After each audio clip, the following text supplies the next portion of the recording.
Yesterday, an entire peninsula plunged into darkness after a cascade failure at a critical substation. Millions woke up to empty sockets and silent streets. But what if that blackout never had to happen? What if the grid itself had a digital brain, an AI-powered guardian ready to predict, isolate, and even prevent failures before they disrupt our lives? Welcome to Neuroscope. Today, we'll explore how smart grids and AI could have prevented yesterday's peninsula blackout. Here's our roadmap. First, we'll dissect the anatomy of a large-scale outage: extreme weather, aging infrastructure, demand-supply imbalances, human and software mistakes, even cyber attacks. Then, we'll dive into the AI platforms already deployed by utilities to monitor and manage the grid in real time. Next, we'll see how microgrids act as lifeboats when the main grid stumbles. After that, we'll compare the cutting-edge storage technologies giving tomorrow's grid both muscle and memory. And finally, we'll peer into the promise of nuclear fusion, the ultimate blackout blocker. Let's get started. Imagine a single bolt of lightning snapping overhead. Suddenly, two large generators trip offline, and in an instant, 1 million homes go dark. That happened in the UK in August 2019. An unexpected strike on a high-voltage transmission line initiated a cascade that the stressed grid couldn't absorb. Or picture midwinter in Texas, February 2021. Sub-zero temperatures freeze gas wells and pipelines, power plants black out, and grid operators are forced to shed more than 20 gigawatts. Over 4.5 million people lost power in rolling blackouts that lasted days. Then there's July 2019 in Manhattan.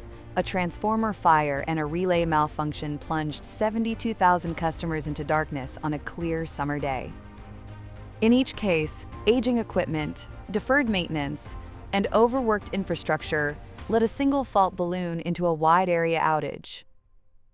Add to that soaring air conditioning loads during heat waves, or record demand spikes in cold snaps, and the result is often a grid teetering on its stability limits. Without fast reserves or flexible resources, the system can't shed or balance load quickly enough, triggering emergency blackouts. And let's not forget human and software errors. The 2003 Northeast blackout in North America began with a misconfigured relay and an alarm failure. Operators didn't see the problem in time, and within hours, 50 million people lost power. Finally, malice can play a role. In December 2015, hackers penetrated Ukraine's control centers and shut down feeders, cutting power to roughly 225,000 customers. In the US, physical sabotage like the 2022 North Carolina substation shootings can also knock entire neighborhoods offline. These 5 fault categories — weather, equipment failures, demand imbalances, operator errors, and malicious attacks — are the Achilles heels of traditional grids. Later, we'll see how AI and smart grid designs can defend against each of them. Now, imagine a grid equipped with a digital brain. An AI system monitoring every transformer, every feeder, every weather forecast, and every real-time load change. First, predictive maintenance. IBM's Maximo and Watson platforms ingest sensor data, vibration, temperature, oil-gas levels from thousands of transformers and circuit breakers. They learn normal operating patterns and flag anomalies days or weeks before failure. One U.S. utility, working with New York Power Authority, detected a transformer overheating and replaced it during scheduled downtime, averting a costly outage. Second, distributed energy AI. AutoGrid's platform, now part of Schneider Electric, stitches together residential batteries, electric vehicle chargers, and smart thermostats into a virtual power plant. On peak summer afternoons, when a transformer nears its limit, the AI signals distributed assets across neighborhoods to reduce or shift consumption. CPS Energy in Texas and Électricité de France have already cut overload incidents significantly this way, essentially balancing the grid with millions of small resources working in concert. Third, in-house utility AI. Major operators like Xcel Energy partner with tech firms to build custom AI models. They forecast wind and solar output hours ahead, pre-adjusting grid controls to smooth fluctuations.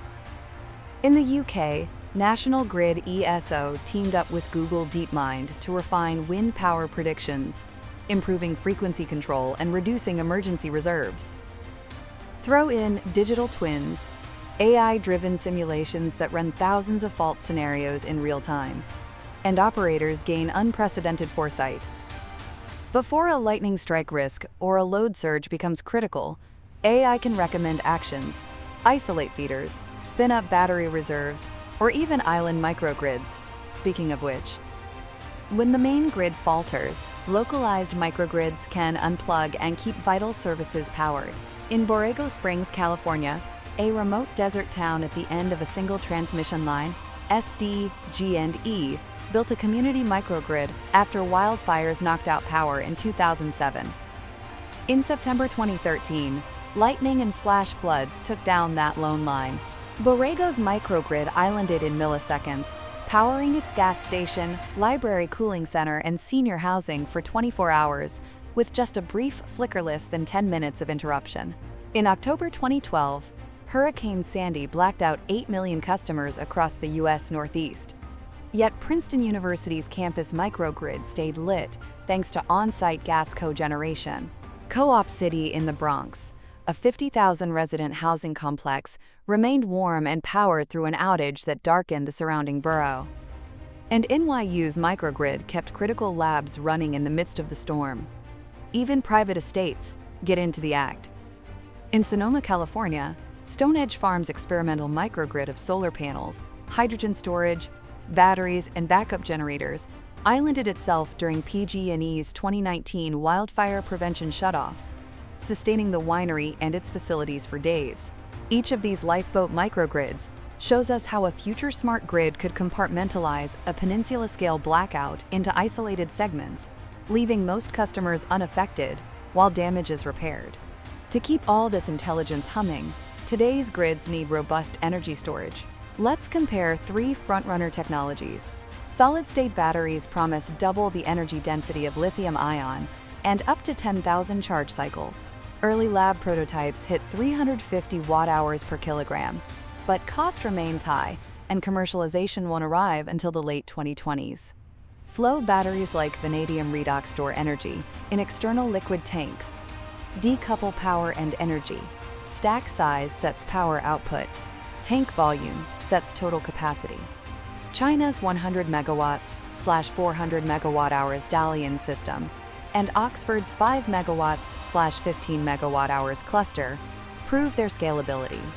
Specs: 20-year lifespans, unlimited daily cycling, round-trip efficiencies of 70 to 85%.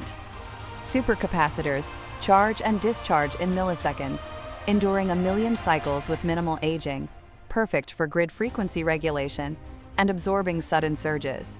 Their drawback? Energy density is only a few watt-hours per kilogram, so they complement batteries rather than replace them. In practice, tomorrow's grid may layer all three: supercaps for split-second balancing, solid-state or lithium for daily energy shifting, and flow batteries for multi-hour buffering.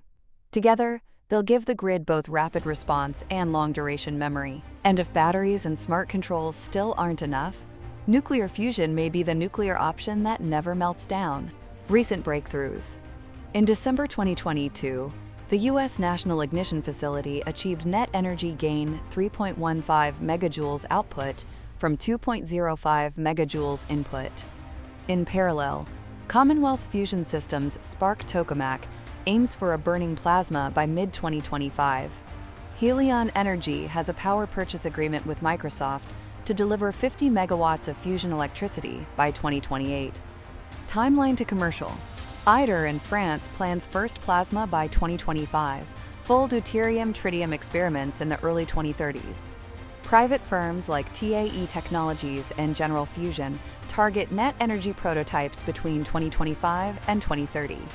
If fusion delivers steady, carbon-free baseload power near limitless fuel from seawater and no long-lived radioactive waste, the grid's backbone could be transformed. Fusion plants could run 24/7, like today's nuclear fission, but without meltdown risk. Strategically placed in cities or microgrids, they'd render weather-induced or demand-driven blackouts obsolete. Let's recap. We saw how 5 fault categories, extreme weather, aging infrastructure, demand imbalances, operator errors, and malicious attacks can trigger blackouts. We learned how AI platforms from IBM, AutoGrid, and utilities like Excel detect and neutralize those threats in real time. We discovered microgrids acting as emergency lifeboats in Borrego Springs, Princeton, and beyond. We compared solid-state batteries, flow batteries, and supercapacitors, each adding rapid response or long-duration memory to the grid. And we glimpsed the promise of nuclear fusion, the potential ultimate guard against any outage. From predictive analytics to islandable microgrids and fusion's holy grail, the path to blackout-free power is already being paved. The smart grid revolution is not science fiction, it's unfolding today. If you found this deep dive illuminating, hit subscribe and join us next week. We'll explore how AI is transforming smart cities, from traffic flows to water networks, to make our urban future more efficient, resilient, and sustainable. Thanks for watching Neuroscope. Power on.